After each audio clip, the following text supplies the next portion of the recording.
Бүгүн Көкжаңгак шаарында кубанычтуу күн. Калада 30 жылдан бери каралбай келген Маданият сарайы капиталдык ремонттон кийин пайдаланууга берилип олтурат. Ачуулуу аземине УКМКнын төрагасы Камчыбек Ташиев, Жогорку кеңештин депутаты Жеңишбек Токторбаев, президенттин Жалал Абад облусундагы өкүлү Абсаттар Сыргабаев, Көкжаңгак шаарынын мэри Сыргабек Замирбек уулу, жергиликтүү кызматкерлер жана шаар тургундары катышышты.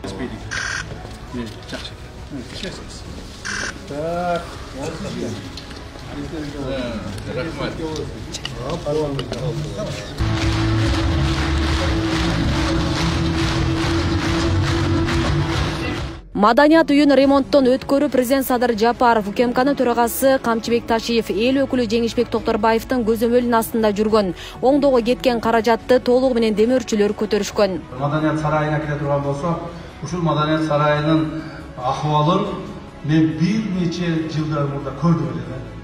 10 жылдай болуп калды, ушундай болуп калса керек. Шунчалык ахыбалы начар эле ошол эле маалда. Кийин андан дагы начар болуп кетти.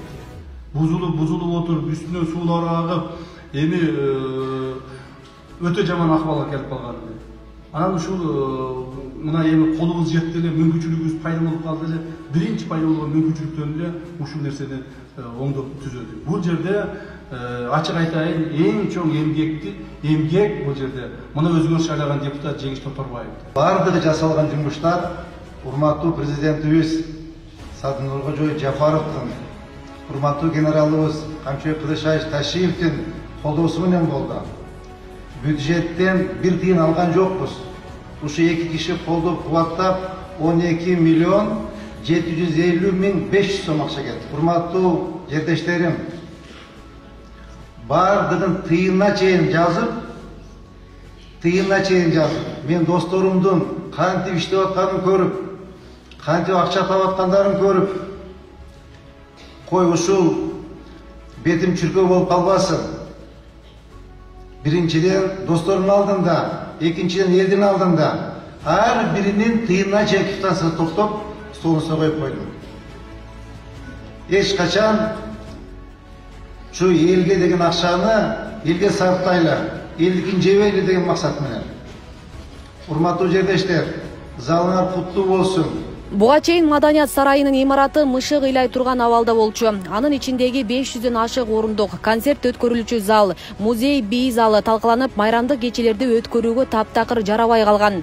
Бул өз кезегинде жергиликтүүлөрдүн нааразычылыгын жаратып, Маданият үйүнө көңүл буруну көп жылдан бери суранып келишкен.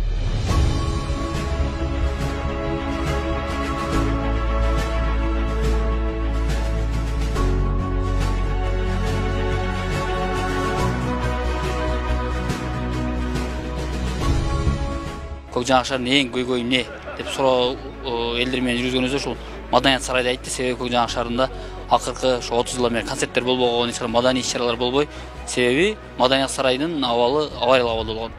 Ошол себептен ушул нерсени талап кылгандан эле биз бул боюнча биздин Жогорку кеңештин депутаты Жеңишбек Шерматовке кайрылып, ушул боюнча жардам берсеңиздер деп ал кишиге кайрылганбыз. Ал киши ушул урматтуу президентибиз Садыр Нуркожоевичке, генерал Камчыбек Ташиевке кайрылып, ошолордун колдоосу менен, ошолордун көзөмөл алдында толук кандуу 4 айдын ичинде оңдолуп түзөлүп бүттү. Көкжаңгак шаарындагы Маданият сарайы 1947-жылы курулуп, өзүнүн уникалдуулугу менен айырмаланат. Мурун шахта башкармалыгынын карамагында болуп, 2011-жылы гана Маданият бөлүмүнө өткөрүлгөн. Анткени Көкжаңгак шаарында башка ушундай имарат жок да. Ошондуктан дагы бир чоң рахмат айтабыз колдоочуларга. Бул жерде бизде маданий борбор айланат. Бул жерде концерттер болот, чогулуштар болот, жакшынака жолугушуулар болот. Ушул эле күнү Көкжаңгак шаарында дагы бир маанилүү иш-чара болуп өттү. Союздан бери каралбай калган эски көчөгө асфальт төшөлүп, элдин колдонуусуна өткөрүлүп берилди. Жолдун ачылышына УКМКнын төрагасы Камчыбек Ташиев да катышып, каладагы аткарылып жаткан жумуштарга жеринен көз салды.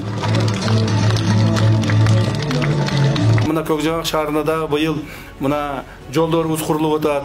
Социалдык объектлерибиз жакшырып атат. Бул деген башталышы гана. Мен ойлойм, мындан ары кийинки жылдан баштап дагы Көкжаңгакка көбүрөөк көңүл бурулуп, ушул жерде жашаган элдерге шарттар түзүлөт деген чоң үмүттөбүз жана ошону биз аткарабыз. Бул биздин негизги милдеттерибиздин бири. Себеби эл болбосо, элеттеги элдин жашоо турмушун карабасак, ошол жерде жашаган адамдардын жашоо турмушуна ыңгайлуу шарттар түзбөсөк, анда биздин мамлекеттин чоң жумушунда отуруп кызмат кылганыбыз бекер.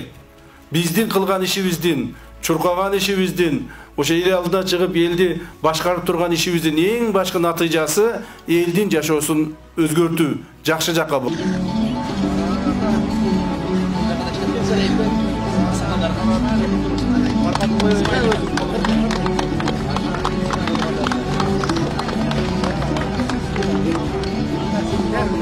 Mana жол силердики, уктуңарбы? Жол силердики. Ana, силердагы мендей болуп туруп, мамлекетке жакшылап кызмат кылгыла, ата-энеңердин тилин алгыла, уктуңарбы? Мына Чубак ажы Жалилов атында көчөнү коюпсуңар. Şu Чубак ажыдай чоң алым болгула. Şu Чубак ажыдай ыйман жолунда жүргүлө. Элибизге, журтубузга кызмат кылгыла. Уктуңарбы, балдар? Ата-эненин тилин алгыла, жакшы окугула. Уктуңарбы? Жакшы окугула. Mugallimler dilini algılagan oşunda şaharımız memleketimiz ösüğünü. Kana kaç baldarı bir çurkasın görelim. Kimin kıyın çurkaydı gelsin?